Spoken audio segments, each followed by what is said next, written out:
We live? Yeah, we're live. Cheers. All right. Cheers, fellas. I'm on the Cheers. Ballyhoo bus with Donald and Howie. What's up? September 22nd, Annapolis. We are going right to it. So we're here for another Meet the Collaborators. This has been a long time coming since you've been with the project since day one. Yeah. I mean, you guys are pretty much the backbone of my collaborators. Backbone. So, yeah, I mean, basically what we do with Meet the Collaborators is we just talk shop, you know, talk about the songs. And Howie and I, we put out Moments in Time in May. That was my first single out of the solo project, so you knocked it out of the park. Thanks. Did you have fun with it? As you did. I had fun with it. It was cool because I was able to tap my inner Brandon Boyd. Right, which a lot of people have said that it reminds them of an Incubus vibe, which I think is cool. You know, like I do too. I don't shy away from it. Like I know who my influences are. I know what I'm into and what I'm about. On the sleeve, dude. Yeah, Yeah. exactly. So like when you're doing a guest like track like that, do you approach your vocals differently than you would for like a Ballyhoo song? Or like what's the mindset there? Yeah, I think people have come to expect a certain way, my style or whatever. Yeah, whatever because that is. You know, you've been doing it for so long. And it's kind of cool to approach it differently. Right. And a lot of times, like, you know, when I'm writing a song, it's just, I mean, it just automatically goes together, right? Because it's just my writing style, right? Yeah, yeah. But then when someone else has, like, this song was very, we joked about how, like, it's so, like, it's like 90s as fuck. And like 2000, like the aughts, you know? Like, yeah. And the good part of the aughts. Yeah, the good part of the aughts. And so it was just I don't know, just the way it's, I don't know. I guess maybe it was that. What is it like? Was that 6/8? I guess. Oh, the time like signature. Yeah. The one section. Yeah, that has that one turnaround. Yeah. Take it slow. Yeah, it's like, to me, it just.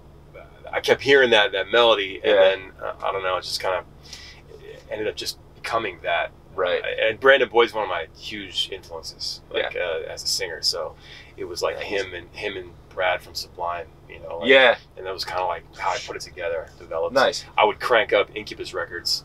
I remember Make Yourself and Morning View. I would crank that shit in my car on the way to work or whatever it was. Yeah. And I'd sing at the top of my lungs, trying to like nail every single thing that he was doing. I mean, couldn't be a better singer to sort of like to work on like your chops. Totally very articulate too as a singer. Yeah, and he uses his voice. It's like it's just it shows you how the voice can be an instrument.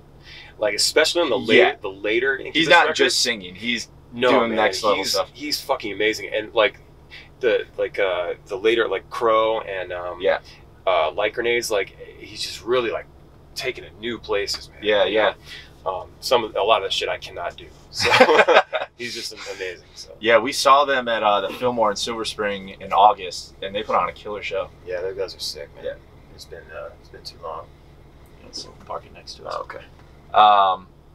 Yeah, that's kind of like the way I approach it, like from reaching out to people to potentially collaborate is like, what's something that I think would be fun and sort of like out of the realm of their band or whatever sort of format they're used to, but also like in your wheelhouse. You know what I mean? Yeah. So it's like, sounds like you, and you know, the Ballyhoo fans will recognize your voice. Yeah. But it's also something that you won't hear probably on a Ballyhoo record. Yeah. Stylistically. I want it to be something kind of new and different than what they're used to. Yeah. So like the voice is enough, but what I'm doing with the voice and this kind of way I approach it. Yeah. You know, it's a little different. Yeah, that's cool. And then now we got One of One coming out with Big D on the drums on October 5th. Yeah, it's gonna be so sick, dude.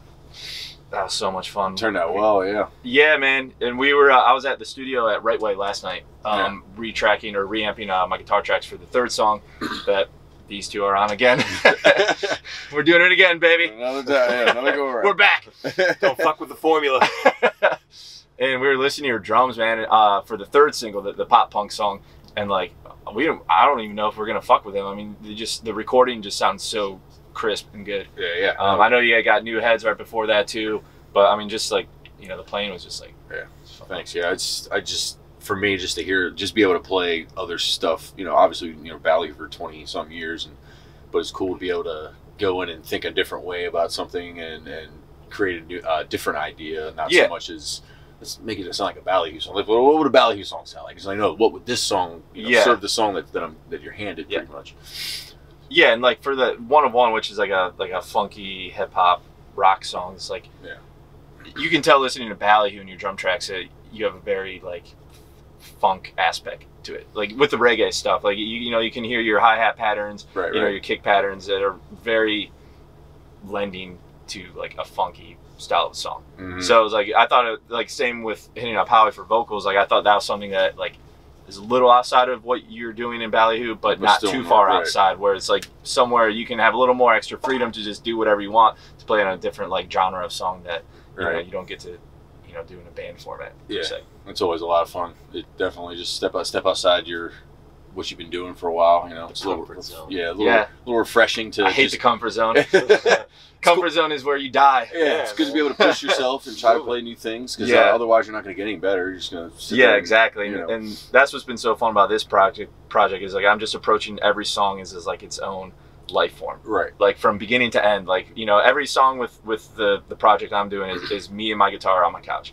Every song starts with that. It's just an idea, whether that's a riff or I put a you know, couple sections together, and then I get with producer, and then from there it takes its own life. And then from there, once I get the collaborators like you guys on board, then it's just like you guys put your touch on it. And it's like then it becomes something I would have never could have imagined, because I'm just letting other people kind of take the wheel for their own section. So it's scary, but I mean it's so fun. It's the demoitis is what they call it. You know, it's like you hear a song a certain way so much, and then it's like, I mean, that's the idea, is to get someone else to play it, to add their little flavor. But it's like, and like you said, it's a little scary at first. But then once you hear it, it's like, all right, well, like I could have never done that on my own, or still right there. Yeah, you know? And I would have never thought of that. And it is scary, but like that's sort of the fun part about it. You know, out of the comfort zone. Yeah, you know, you don't know how. You know, even in the band setting with you guys, you know, like I'm sure if you have a song and like you don't know what life form, and then if like, you know, Nick or you bring something else to the table, then it's just like becomes something whole. Totally different. Does that happen a lot with you guys? Yeah, like I'll write a song. Like little song seeds, like maybe just like a verse or something. You know, like verses, choruses. It's just something with that. Maybe the part with the hook. Well, I had this in my head, and and then we'll come in and add something else to it. Then it just, you know, gets a little body to it, and then it actually has a reason to exist in a way. You know, not just coming up with something and throwing it away. Right. So, yeah, it's always fun. Yeah, collaborating with people can be really great. Can be tough too. I mean, I think I've been so lucky, mostly because I've just been working with you guys, and like I got another song with Ted, and being able to get Peanut and Lyrics Born. Like I've been fortunate enough to be at a point where I can feel more comfortable with the collaborators. Like I'm not. It's not as much of a risk because I know you guys. You know, dealing with the pros, baby. Yeah. You know they're gonna bring it. Yeah. You know, it's just like random people. Yeah. With no track record or something. Like everybody that you're working with has been doing some really cool stuff. Just and that's saying it small, I guess. Like, you know, yeah, I mean it's cool though, but like I never knew it would have gone that way. So like having you on Moments in Time was just sort of like I didn't really have as much of a vision as I do now of what the project could be, because I just wanted to put something out on my own and just for fun. It was definitely it's challenging. It's like when we were talking about comfort zone. It's like it's always great to challenge yourself. And when you sent me the track, it was just like, I got a little. So I was just like, where do I go for this? What do I do? Yeah. Oh my god! Possibility knows. Yeah, it's definitely. Sometimes when you have like total freedom, it's almost more challenging. Yeah, because it's like getting on Netflix. What movie do I watch? Because there's so many freaking movies. You know what I mean? It's like so many perfect comparison. Yeah, it's like so many possibilities. What do I? And they're throwing suggestions in your face. So yeah, right. Especially for you. So you watch this, so maybe you like this. Yeah. And then you're like, on top of that, you're like, I'm gonna fuck this up, and he hates it. Like, you know, like, in the back of your mind too, it's like he's hiring me for a reason. It's like I don't want to sound like an idiot. I want to at least make it sound fucking, you know, it's good.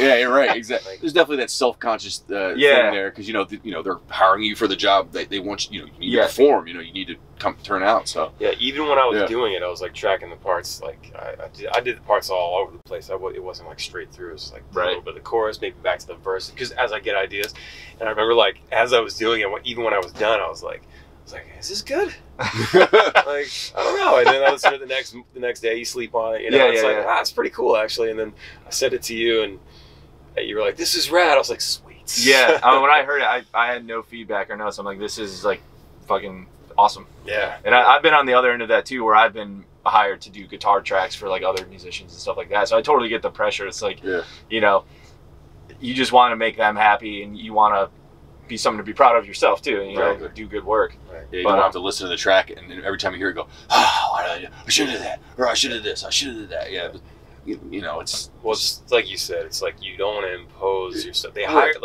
you for a reason because of your style or whatever it is they like about you and your songwriting. Right. But you also don't want to try to take over their song and stomp on their vision. It's like you want to work with the song, amplify it, enhance the vision, complement the song. Yeah, exactly. Right. So that's cool. So do you guys like what other stuff do you guys have going on besides like the record coming out? Well, I guess that's the biggest thing coming out, so you can talk about that. Detonate. Detonate comes out Friday. A week from or less than a week. From yesterday. Oh, yesterday, Yeah, so 9/28, September 28th. So I've been fortunate enough to hear the record. You sent it to me, and it's fucking awesome. I like, not even saying this for the camera or bullshit. Like, I think it's the best Ballyhoo album I've heard. Thanks. Bullshit. Yeah, it's a rocker, man. It's just harder. You know, we kind of said all that other kind of like... I feel like you're kind of like puffing your chest, like beating your chest, like this is who the fuck we are, like, you know. Just trying to get some respect from that industry, you know, just from the other people that, you know, it's just kind of, you pay your dues, but then sometimes just like, you know, the other end of the spectrum, it's sometimes I'm not expecting people to help you out every turn, but then, you know, some people just like, oh man, you know, come on tour with us, or we'll do this and that. It's just, so now it's like, you know, what one guy said about the interview or the review for it was like we have almost an identity crisis kind of thing. Okay. So I mean, and it's like we don't know which direction we should be taking. So this one was just kind of, the whole album was just kind of one. I mean, it's kind of a 180 almost from Girls, your last record. But I mean, you guys have always that old sound. Yeah, I mean, you guys have always had like enough variety though that you can kind of like pivot and go in different directions, and it's not like a total 180. It's like not like shocking. You guys are putting out a heavy album because you've done a lot of heavy shit before. Done. You know? I think Girls was as far as we were gonna go as far as like pop stuff, production. Heavy on the production. Yeah, because you guys got some big time producers in that one, right? Yeah, we got Paul Leary and Matt Wallace. And those guys are fucking great. Yeah, and, did a great job. Matt Wallace, he's done some like Faith No More and that was Sonic Ranch in Texas. Tornillo. Oh yeah, that was Paul Leary. That was an experience, man. That was cool. Yeah. It was a fun time recording that record. It was a good little getaway kind of thing. So you guys just like holed up in the studio complex or whatever. Yeah, and we were there for 15 days. Yeah, the house just knocked it all out. Yeah, bagged it out. We did 15 tracks. I ended up releasing 12. Okay. And you know, you always record more than you're going to release because, you know, like we recorded 13 for this new record and ended up using 12 was it? No, we recorded 12 for this record 11. And we did 11. That's what it was. Okay. And it was just the one was just like it just wasn't there. You know, I just felt it. I was like, it's not there yet. You know. Sometimes it's always cool to kind of have those in the background. You know, for future release or a B-side or something. Well, there was one that we reprised from the last record we didn't use. It's going to be on this record this time. Oh yeah. It just. Which one was that? Stop Ruining My Life. It was just I think that's my favorite on the record. Oh, yeah, it's because the way it was recorded and stuff, it just didn't have what the song was asking for. And then when we re-recorded it and we listened to it now, there it is. That's what it did. It's just that song has really cool vibe. It's like also it didn't fit on the record. Well, it was ultimately it was like this doesn't even fit with everything else. Like Girls is it's kind of funny because that one on Detonate is more of like a standout, as like a more like poppy song, right? As opposed to if that was on Girls, that would be like the heavy song. Yeah, the heavy song. Yeah, exactly. It's funny when you look at the context. Yeah. So how was like recording Girls different from Detonate? Did you guys self-produce it? Yeah, we produced it ourselves. Just did everything.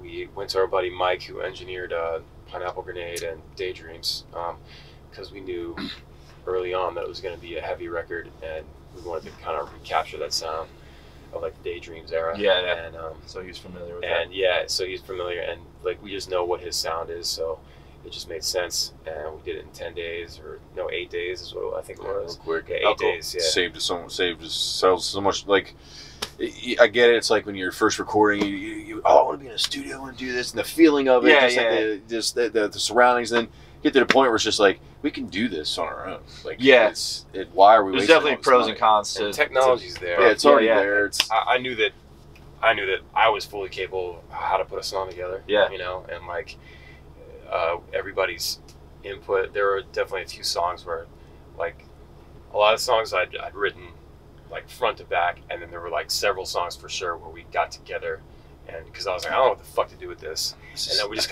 just worked it out. Is that out of focus? No, it should be fine. I got like close to it for a second, and then went in focus, and when I backed up, it went right back out of focus. I was just making sure that way it's not like 5 minutes of just unwatchable. But I think we're good. Yeah. All right. It's on autofocus. Yeah. So you just. I mean, just like with collaborating with other musicians, there's sort of that aspect with the producer role too. You know what I mean? So like going with a big cat like Paul Leary or Matt Wallace, like there's a certain amount of like trust you have to like let some things go. I would imagine, at least. I for sure haven't personally worked with like a bigger producer of that caliber. You understand that when you're hiring somebody like that, and paying all that money. Yeah. It's like, well, I hope this guy has something great to say or something to contribute. Matt instead of just being more of like a glorified engineer, and just letting you record. Exactly. Yeah, Matt was more of a hands-on. He was more hands-on about what we were playing. Like he would cut in and go, all right, no, do this here, or do that there. Yeah. Paul was a little more just play your part and just kind of let us free to do what we wanted to do. And I mean, I don't have any complaints. He didn't have any complaints. It was a good experience. It was just Matt was just a little more like, all right, we'll do this, and do this, and do this. Paul was really great with selecting guitars, or guitar tunes, and like tones, really, and like good. And like, you got a better one. Come on, let's get a better one. That kind of thing. Nice. It was all great experiences. I just remember the last couple nights that we were there. I think you guys had left to come home because everybody's done their parts, and we were in LA with Matt Wallace recording those 3 songs. And like, he's like, I was sitting at the board next to him. He's like, dude, you got this. You can do this. Like, you can. This is, And I was like, all right. And I just kept that. I'm like, this guy's made platinum records. Yeah. He's telling me this shit, and I just kept it. Held on to that. And when it came time, I was like, dude, we're not gonna pay a producer. We're not going to do that. We're going to do this on our own. I know we can do this. And it sounds great. And I mean, the production quality is... Yeah, Mike did a great job engineering and mixing and mastering. He mastered as well. And usually you like to split that up. Like you get somebody to engineer it, you get somebody to mix it, you get somebody to master. Yeah. And I just was very confident in his mastering abilities these days. He's really good at sound. So, and understanding each sounds tough, man. And all that. Yeah, it is. Fucking sound, man. But I liked what I heard when he sent me the first master. And I was like, okay, well, you can master the record. On the right path. And it wasn't about we're gonna save money, we're gonna pinch pennies. It was just like we don't need to. We don't need to spend 10, 20 grand on a record. I think when you're picking, and this from my experience too, like picking a producer or a collaborator, it's like also depends on what your goals are and like where you are with the songs. Like for with Nate, the producer I've been working with, depending on the song, I may have the structure pretty well set, and I don't need songwriting help as much as I just want help with the tones and the production and the editing aspect to it. Whereas like this fall, I'm going in the studio with Ted from Pacifier, and that is like nothing. It's just a collection of riffs. So my goal is to just collaborate with a producer and kind of let go and just sort of like see what we can come up with together. Yeah. So it's like just where you are with the songs and what you want out of like a potential producer or not.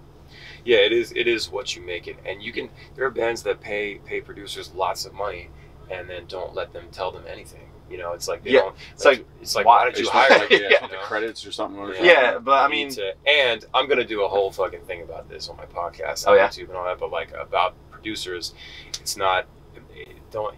Don't go in with any expectations other than having a great sounding song or a record. Just because someone big time produced it doesn't mean shit unless they're on board in a different capacity where they're going to shop it to labels or radio. If it's like a development deal kind of thing. Yeah, exactly. That's one thing which doesn't really I don't even know. I'm sure it happens anymore. It definitely happens, but just because you nab that one producer, don't get your hopes up about it. Yeah, that doesn't mean shit. It's just like hopefully when it's done, you'll have a great sounding product. That's really all it is, and everything's where it should be. But as far as like marketing, shopping, all that shit, don't even count on it.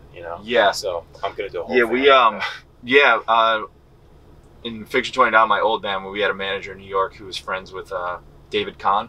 He did some with 311 Records, Sugar Ray. He did just a Sublime record. Yes, Paul. Impeccable resume, and he liked our sound. He was willing to work with us, but it was just like it's gonna be like $40,000 or something. It's just like what is that? Like that's cool, and it's like awesome that he's willing to work with us, and I'm sure it'd be a cool experience. But then like you make this cool song, then what? Yeah. you got $40,000 and we just have a song. And then you have no marketing budget. You're broke. Yeah. You know, you got to be smart. You got to think. You got to kind of like think the whole 360 view. It's like you know, with One of One, like I really invested a lot in like the art, everything from the production to the artwork to the guests. You know, and then but also like just as much into marketing and getting it out there. Why invest in building something with all these legit people if you aren't willing to invest to like promote it? Yeah, you could have a killer record if the right people don't hear it. It doesn't matter. Exactly. It does not matter. Like all your buddies be like, "Yo, that record is sick, bro! Like, this is the best record." And you're like, "I know." I know that. It's like, the right people don't hear it. Why aren't more people? Why are you big? Why isn't this song on the radio? It's like, oh well. So yeah, that's frustrating. But why aren't you guys bigger? Yeah, I'm sure you get that all the time. We get it all the time. That's the classic one. God. Yeah, we have a beer coming out. See if you can see that.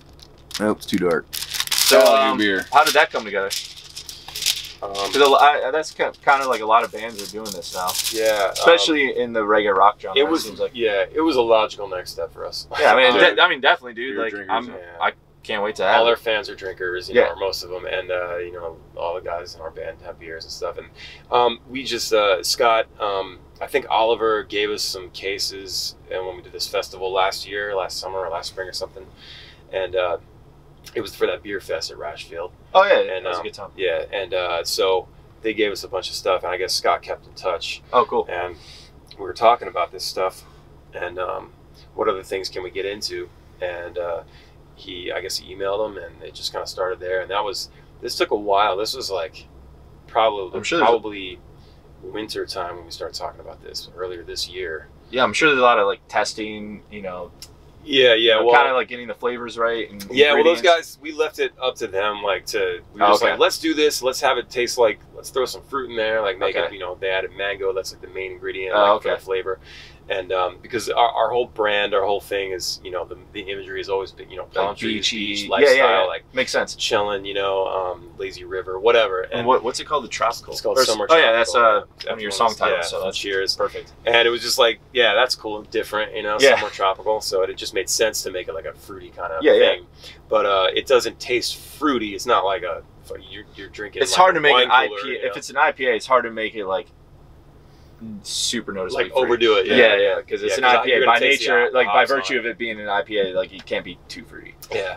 So we just over like the last at least 6 months, maybe 8 months, talking about this. Finally got the label designed. I think we just finished the label a couple weeks ago, actually. Okay. And they'd already been working on the brew, and it got canned yesterday. So nice. Yeah, and now there's a bunch of cases in there for everybody to drink tonight.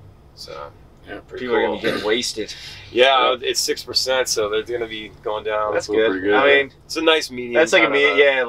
Some IPAs are like in the 9-10% range. We don't those are dangerous, man. That's like two of those. You have 2 or 3 of those, and you're gonna have a good time with. Yeah, it's gonna taste good. You don't want to black out after. Yeah, exactly. We want people to have a good time, Have you guys played here before, Union Jacks? I'm sure you have. Oh yeah, a bunch of times. Yeah, last time was crazy. It gets a shit show in there, man. There's so many fucking people. Stupid packed. So looking forward to this one. Yeah, man. So what else? You guys are touring with Real Big Fish in next week. That's pretty fucking sweet. That tour, yep. That'll be fun. Awesome. Direct support this time too. Yeah. I saw you guys with Real Big Fish a couple years ago. Probably the last time you toured with them. Is that not? Oh yeah, because Les and Jake was on that bill too, right?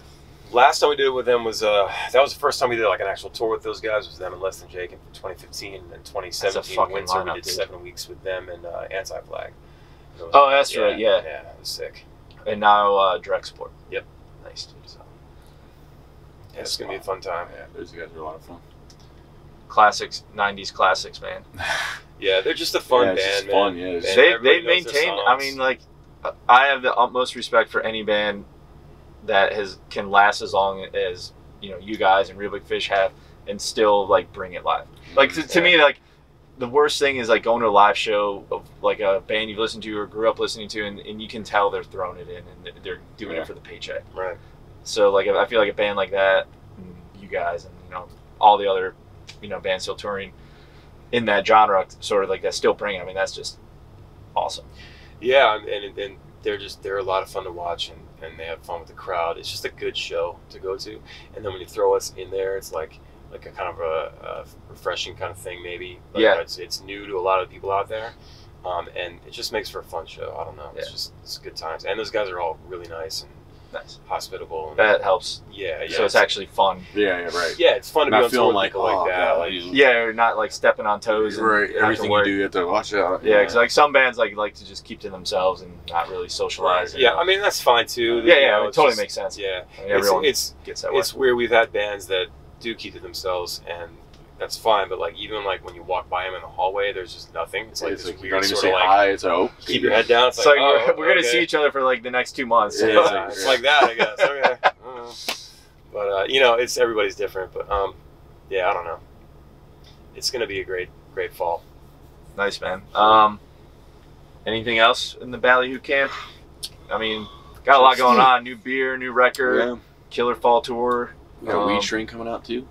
You got a weed strain. Yeah. Okay. I'm working on the weed. Yep. What are people going to start doing other drug strains? I know we should do like Ballyhoo ecstasy. Right. Some MDMA. Yeah. Yeah, we'll Do a call song about it. Detonate MDMA. Nice. So this is another edition of Meet the Collaborators. Thank you guys so much for all the contribution you've done to the thanks for having project. us, I mean, for like, asking us to do it. and you know, with the promo stuff, like it means a lot. Like I've gotten more fans from this project than I have in like the last fucking anything I've done. I mean, but just having a solid co-sign and like I know what I'm doing. Like Yeah. you know, I know, you know, that's a part of why I want to get like legit people on board and stuff like that, because you know, I just want to build my own name, and hopefully eventually it'd be cool to have people asking me to do their songs. Yep. Stuff like that. Yeah. I never thought people would be asking me to do stuff on there. I featured on a bunch of stuff in the past. Yeah. It's like, oh, that's really neat that anybody wants me at all. So, Yeah. you know, they're paying attention. Yeah, So yeah, it's- absolutely. And yeah. you know, It's great. I'm grateful. I mean, but at the core though, it's also the talent. Like, you know, Yeah. I don't want to work. I only want to work with people if A, I like them as people, and B, they're good at what they do. Yeah. Right. Like, I don't want to just work with anybody just because it's. Makes sense. How about that? Good work ethic. Life lesson. So check it out. Wes Anderson music, Moments in Time with Howi. My new single, One of One, with Lyrics Born, Peanut from 311, Donald from Ballyhoo, fucking 4-piece horn section. Yeah, that's the Fucking that was me. goddamn, that song was a process to make, man. Dude, it sounds rad, That was though. a big one, yeah. Thanks, Sounds man. awesome. Yeah, It's it's really funky as fuck. It was worth it. I literally flew across country and back just for this song, Sick, and man. you Awesome, know, sick. I'm going all in. And then we got a third song coming out. Donald on drums, Howie on vocals. It's gonna be like a pop punk. I just reamped it. I'll play it to you guys when we're done here. Killer. But we got some killer guitar tones. We did like a PRS Archon amp. Have you ever used those? Mhm. Fucking brutal. They're Nice. awesome. Through a Mesa cab. And it just killer. fucking sounds awesome. That's a PR. Yes. We threw some different fuzz pedals and distortion pedals and fucking. All Sounds right. good. Nice Awesome. and dirty. Lot going on. Ballyhoo's album Detonate comes out Friday, September 28th. Somewhere tropical IPA beer. Can't see it anyways. Just check it out. Ballyhoo rocks. All right, buddy. Wes Anderson. My man. Peace. Later.